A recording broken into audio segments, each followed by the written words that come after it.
That's one grandmother playing two parts at once, because the MPC sample captured one of them.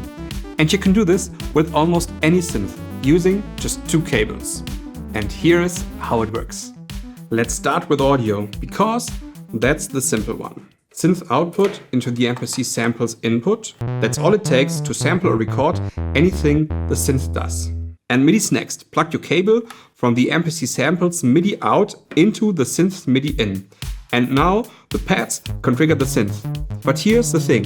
The MPC sample's MIDI ports are mini TRS, not the typical 5-pin DIN you are probably used to. So you'll need an adapter cable for that. And there are two competing wiring standards for TRS MIDI, Type A and B. The MPC sample uses Type A TRS MIDI, so make sure the adapter is compatible. A Type B adapter will fit physically, but it will not work. Cables are sorted. Now let's see what we actually need to set up inside the MPC sample itself. Hold Shift and press pad 8 for MIDI config. Set the port to external and not USB, and set the channel to match your synth. Typically, it's channel 1. And that's already it. Cables and settings out of the way. Now we can actually get into the music. So here's how you get the sound into the MPC.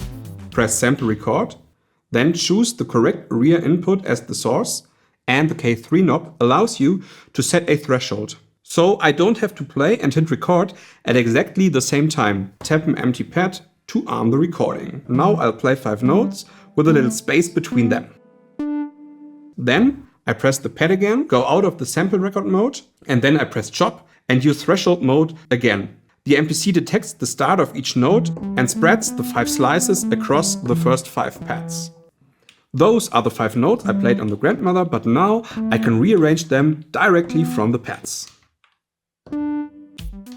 Now let's trigger the synth from the pads. MIDI is already wired from step 1, but there is one setting worth knowing about. Go into the same MIDI config menu from before and choose the pad MIDI out. Set it to empty, and pads only send MIDI when there is no other sample loaded, so you don't get the MPC's own sound and the synth firing at the same time. So you see, each pad that doesn't have a sample loaded sends a note straight to the Grandmother. And here's the one I didn't expect to use this much. It is not limited to triggering single notes. Back in our MIDI config menu, I set MIDI sync out to MIDI clock. Your synth also needs to be set to follow MIDI clock and start-stop. Once that is done, pressing play on the MPC starts both devices together. At this point, I can simply leave the Grandmother running and use it as a live part. But if I want to use the Grandmother for something else, I can record this pattern into the MPC first. For this, I open sample record. Set rec length to sec, choose an empty pad, and as long as the MPC sequence is the same length as the Grandmother pattern, it records one complete loop automatically. Now that sequence is stored inside the MPC. I could chop and rearrange this later, just like the notes in step 2, but for now I'll keep it as one loop. And the cool part is that this now frees up the Grandmother for another layer. So I'll use the recorded sequence as a melodic part and keep the Grandmother live for the bass.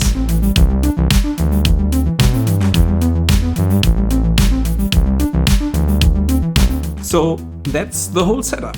2 cables, 1 menu, and you can sample the synth, trigger it live, or just record what you are playing. And that's really the difference here. It's not just playing back samples, it's capturing what you did while it happened live.